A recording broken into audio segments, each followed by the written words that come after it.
Hello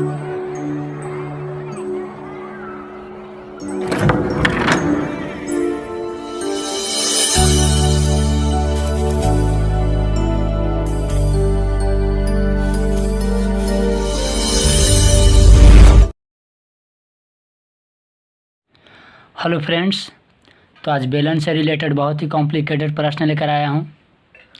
पहले एक बार इसको पढ़कर सुना देते हैं, उसके बाद इसको हल करेंगे। तो चलिए अब इस प्रश्न को पढ़ते हैं। एक समबेलन का वक्र पृष्ठ का क्षेत्रफल 1056 सेंटीमीटर x² और इसके आधार का व्यास 28 सेंटीमीटर, तो बेलन की ऊंचाई ज्ञात करें। एक बार फिर से पढ़कर सुना देते हैं। एक समबेलन का वक्र पृष्ठ का क्षेत्रफल 1056 सेंटीमीटर x² और इसके आधार का व्यास 28 सेंटीमीटर है, तो बेलन की ऊंचाई ज्ञात करें। यानी कि बेलन का हमसे ऊंचाई कह रहा है, न त्रिज्या दिया है और न ऊंचाई दिया है।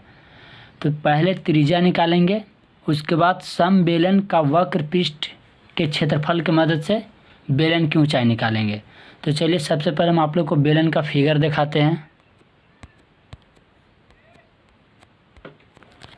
ये देखिए बेलन का ये फिगर है जो आप लोग के सामने है। बेलन को इंग्लिश में सिलेंडर बोला जाता है। सिलेंडर भी बेलन का आकार का ही होता है, ठीक है, जो अक्सर घर में खाना बनाने के लिए यूज किया जाता है।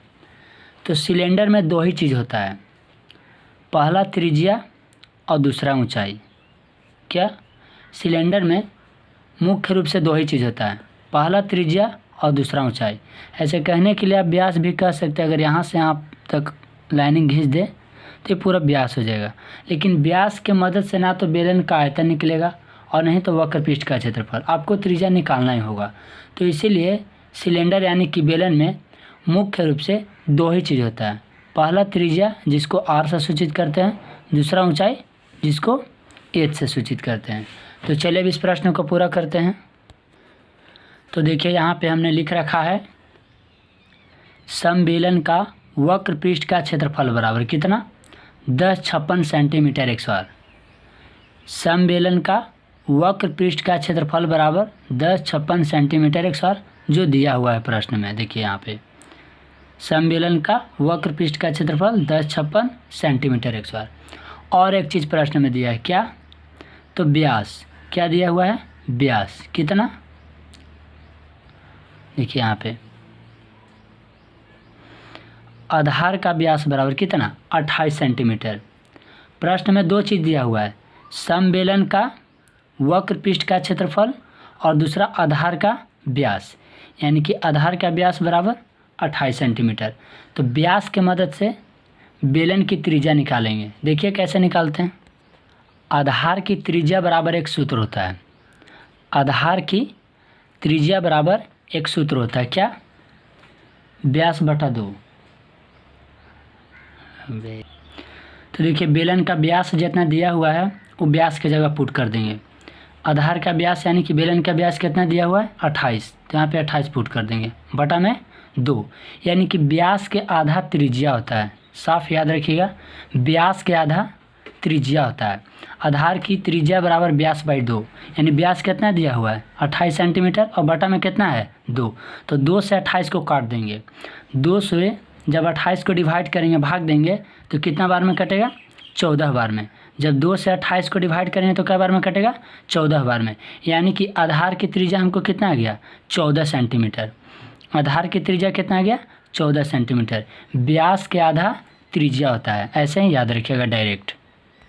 अब हमसे पूछ क्या रहा है, पूछ रहा बेलन की ऊंचाई, क्या पूछ रहा है, बेलन की ऊंचाई क्या होगा, ठीक है, यानी बेलन की ऊंचाई कितनी है। तो बेलन की ऊंचाई का डायरेक्ट आप फार्मूला लगा सकते हैं, बट अगर बेलन की ऊंचाई का डायरेक्ट फार्मूला याद ना रहे तो देखिए कैसे बनाइएगा। बेलन का यानी कि समबेलन का वक्र पृष्ठ का क्षेत्रफल आपको दिया है, समबेलन का वक्र पृष्ठ का क्षेत्रफल आपको दिया है, तो समबेलन का वक्र पृष्ठ का क्षेत्रफल का ही सूत्र लगा दीजिए, उसी से आपको ऊंचाई मालूम हो जाएगा। समबेलन का वक्र पृष्ठ का क्षेत्रफल दिया है, आप उसी का सूत्र लगाइए, उसी के सहारे आपको बेलन की ऊंचाई मिल जाएगा। तो समबेलन का वक्र पृष्ठ का क्षेत्रफल बराबर सूत्र होता है 2πr/h। क्या? 2πr/h आप पुट कर दिए। और समबेलन का वक्र पृष्ठ का क्षेत्रफल कितना दिया हुआ है उसको आप पुट कर दीजिए। कितना दिया हुआ है? देखिए 1056। समबेलन का वक्र पृष्ठ का क्षेत्रफल कितना दिया हुआ है? 1056। तो यहाँ पे पुट कर देंगे बराबर 2 गुने पाई का मान 22/7 गुने त्रिज्या कितना लाए थे? 14। ऊंचाई तो मालूम ही नहीं है इसलिए h रहेगा। एक बार फिर से, समबेलन का वक्र पृष्ठ का क्षेत्रफल का सूत्र होता है 2πr/h। ठीक है। और समबेलन का वक्र पृष्ठ का क्षेत्रफल आपको कितना दिया हुआ है? 1056। यहाँ पे पुट कर दीजिए बराबर 2 गुने पाई का मान 22/7, त्रिज्या आपको कितना दिया हुआ है? 14। ऊंचाई तो मालूम ही नहीं है, ऊंचाई ही तो निकाल रहे हैं। तो अब क्या कीजिए कि 7 से 14 को काट दीजिए 2 बार में। ठीक है। जो बचेगा उसको आप गुना कर दीजिए। सॉरी माफ़ कीजिएगा, हम वीडियो को दिखा नहीं पाए थे और यहाँ पे कैलकुलेशन कर दिए थे। तो 7 से 14 को काट दीजिए 2 बार में। ठीक है। 7 दूना के 14। जो बचेगा उसको आप गुना कर दीजिए, यानी 1056 यहाँ पे पुट कर दीजिए बराबर 2 गुना 22/7 गुने त्रिज्या 14 गुने h। 7 से 14 को काट दिए 2 बार में। अब जो बचेगा उसको आप गुना कर दीजिए। देखिए यहाँ पे 1056 बराबर 2 गुने 22 गुने 2 गुने h। 1056 बराबर 2 गुने 22 गुने 2 गुने h। इसको गुना कर दीजिए। 22 दूना 44 और 44 दूना 88 h। कितना हो जाएगा? 1056 बराबर 88 h। 1056 बराबर 88 h। इसको सीधा कर दीजिए, इसको सीधा कर दीजिए। 88 h बराबर 1056। क्या? 88 h बराबर 1056। अब h का मान निकाल दीजिए।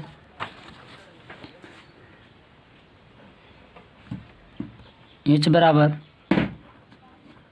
1056 बटा 88 काट दीजिए। क्या बार में कटेगा? देखिए बेलन की ऊंचाई 12 सेंटीमीटर होगा। क्या किए? h बराबर 1056 बटा 88। 88 से जब 1056 को डिवाइड किए तो 12 बार में कट गया, यानी बेलन की ऊंचाई कितना हो जाएगा? 12 सेंटीमीटर। कितना? 12 सेंटीमीटर आंसर।